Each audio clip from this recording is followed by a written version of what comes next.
Voici le dernier cours de l'année de seconde, gérer la santé du troupeau ovin.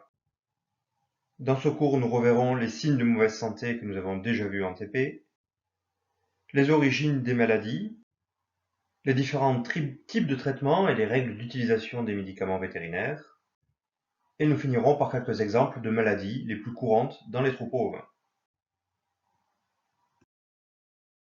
Dans cette première partie, nous allons voir les signes de mauvaise santé. Rien de nouveau, puisque nous avons déjà tout fait en TP la semaine dernière.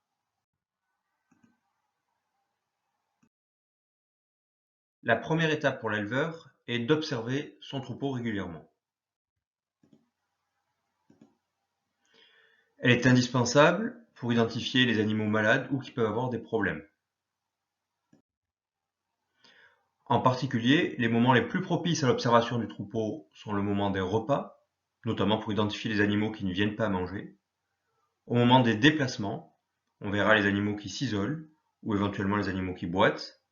Et au moment des mises bas, où d'importants problèmes peuvent apparaître. Voici les différents signes qui peuvent nous alerter en tant qu'éleveur sur la mauvaise santé d'un ovin. Au niveau de la tête, un air triste, les oreilles basses, un œil enfoncé dans les orbites, signe de déshydratation, la pâleur des muqueuses et de la troisième paupière, on cherche toujours une couleur rosée, et le mouchage, c'est-à-dire le nez qui coule. Au niveau du thorax, des flancs, on va dire de l'ensemble du corps, des essoufflements, des battements des flancs, un animal gonflé ou creux et flanqué, c'est-à-dire très maigre. Pour le comportement, un animal isolé, un air prostré, c'est-à-dire qui reste dans son coin, qui a peu de réaction, pas de rumination, un animal qui reste couché ou lent à se lever ou à se déplacer. L'observation de la laine, la perte de laine, des ronds blancs ou une mauvaise qualité de laine peuvent être signes aussi de mauvaise santé. Au niveau de l'anus, la diarrhée ou la constipation sont également signes de problème. La vulve ne doit pas avoir d'écoulements anormaux. La mamelle ne doit pas être gonflée, ni déséquilibrée, ni rouge. Et au niveau des pattes, nous allons observer les boiteries et le gonflement des articulations. Les températures corporelles normales que vous devez connaître, chez l'adulte 38,5 et chez l'agneau 39, avec des marges de environ 1,5 degré en dessous de laquelle ou au-dessus de laquelle il faut s'inquiéter. À présent, nous allons nous intéresser aux causes des maladies. Il y a plusieurs causes qui peuvent être à l'origine d'une maladie. Au centre, nous allons placer l'animal, car il est plus ou moins sensible au développement de la maladie. Son espèce joue un rôle, puisque certaines maladies atteignent tous les animaux, alors que d'autres sont réservées à une espèce. La race peut aussi être importante, les brebis peu lainées résistent moins bien en plein air intégral que celles qui ont une toison épaisse. Des maladies génétiques ne vont concerner que certaines races, par exemple, ou en tout cas certaines races seront plus prédisposées. L'âge est aussi un facteur important. Certains animaux, les plus jeunes, les plus âgés, peuvent être plus sensibles à certaines maladies. Et le stade physiologique, c'est-à-dire en gestation, en lactation, va aussi jouer un rôle. Certaines maladies touchant des animaux qui sont uniquement en gestation, par exemple, ou uniquement en lactation. Il y a aussi des facteurs extérieurs à l'animal, les microbes, nous verrons après ce qui est dans ce terme, le milieu ambiant, l'alimentation et les parasites. Alors commençons à détailler l'alimentation. Il peut s'agir de problèmes liés à des rations déséquilibrées, trop riches en énergie par exemple, c'est-à-dire avec beaucoup de céréales et un manque de fibres.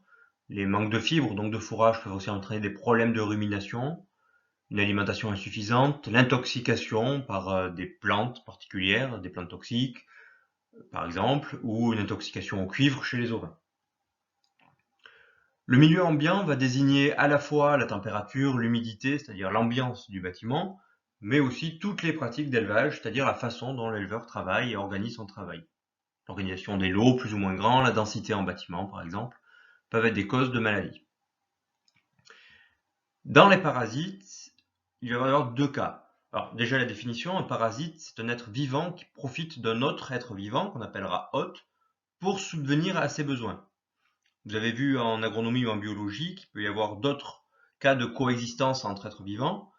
Si les deux individus ont un intérêt dans la cohabitation, on va parler de symbiose. Si les deux individus qui vivent ensemble en tirent tous les deux des désavantages, on va parler de compétition. Et dans le cas du parasitisme, c'est avantageux pour un, mais c'est problématique pour l'autre. Dans le cas des parasites sur les animaux d'élevage, en particulier les ovins, il y a deux cas. Il y a les parasites externes, qui vont être à l'extérieur du corps, type mouches, poux, acariens, principalement des insectes plus ou moins grands, visibles ou non. Et il y a des parasites internes, qui vont être essentiellement dans le tube digestif, c'est-à-dire des vers.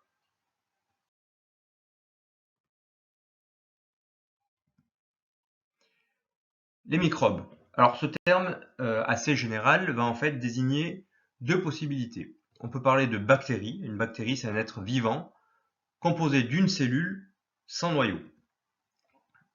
Et l'autre, c'est le virus, une particule microscopique qui ne peut se répliquer qu'en pénétrant dans une cellule et en utilisant sa machinerie cellulaire. Alors cela veut dire qu'une bactérie, finalement, c'est un être vivant relativement autonome, il va pouvoir se reproduire lui-même, il va créer ses propres protéines, mais il va poser un problème au niveau de l'hôte qui l'accueille.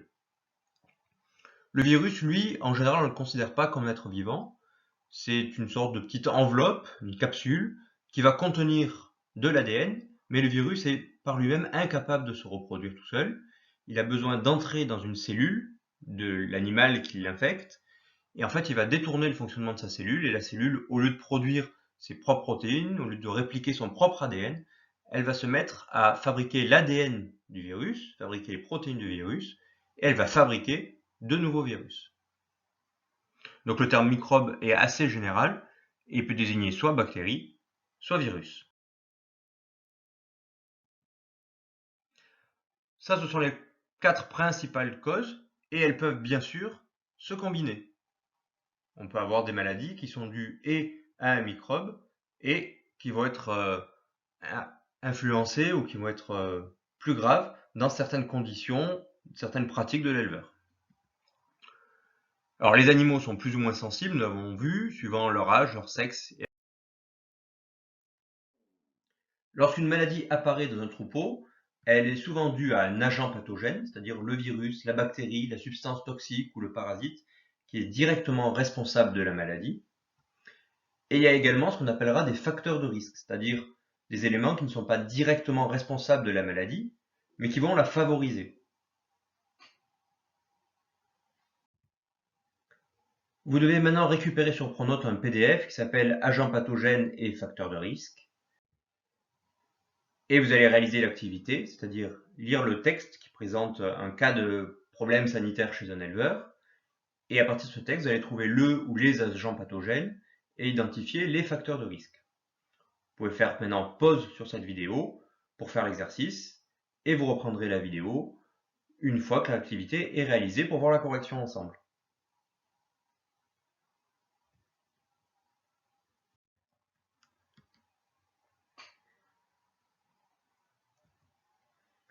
Alors dans cet exemple, l'agent pathogène, c'est une bactérie, un colibacille.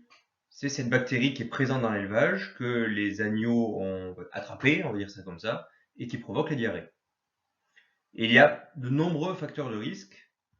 Dans l'alimentation, la poudre périmée n'est pas une bonne idée pour l'éleveur, puisqu'elle n'a pas les qualités nécessaires. Il y a certainement des vitamines en moins, par exemple, et elle peut donc fragiliser l'animal.